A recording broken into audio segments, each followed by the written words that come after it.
विधान भवनाच्या लॉबीत मंत्री दादा भुसे आणि शिंदे गटाचे आमदार महेंद्र थोरवेंची धक्काबुक्की। मुख्यमंत्री शिंदेंनी धक्काबुक्कीवर बोलणं टाळलं।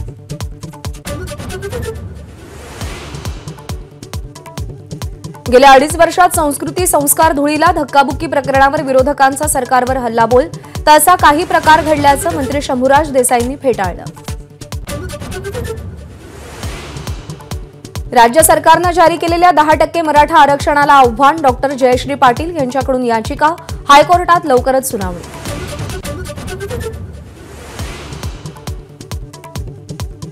ठाणे लोकसभा मतदारसंघासाठी भाजप आग्रही। महायुतीच्या जागा वाटपात ठाणे लोकसभेवरून निर्णय बाकी। काल दिल्लीमध्ये झालेल्या बैठकीत राज्यातल्या जागांवर चर्चा नाही।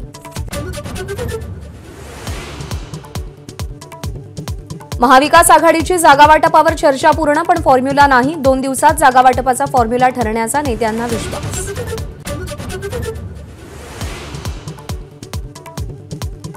नाशिकमधल्या शेतकरी आंदोलनाचा आज 5वा दिवस। मुख्यमंत्री शिंदेंसोबत शिष्टमंडळाची संध्याकाळी बैठक। तोडगा निघणार का याकडे लक्ष।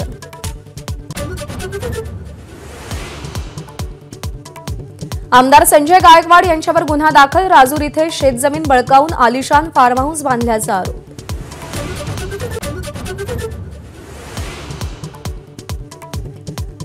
फडणवीसांची मराठा समाजावर खुन्नस। दडपशाही जरांगेंचा आरोप।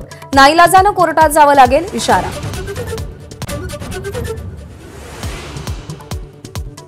अभ्युदयनगरच्या रखडलेल्या पुनर्विकासाला हिरवा कंदील। 5000 कुटुंबांना लाभ होणार।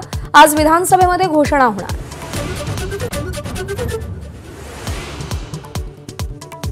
समृद्धी महामार्गाच्या 3ऱ्या टप्प्याचं 4 मार्चला लोकार्पण। भरवीर ते इगतपुरी 23 किलोमीटरचा टप्पा सुरू होणार।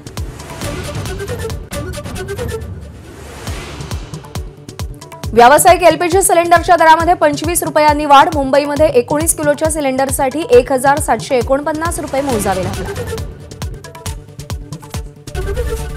एबीपी माझा, उघडा डोळे बघा नीट।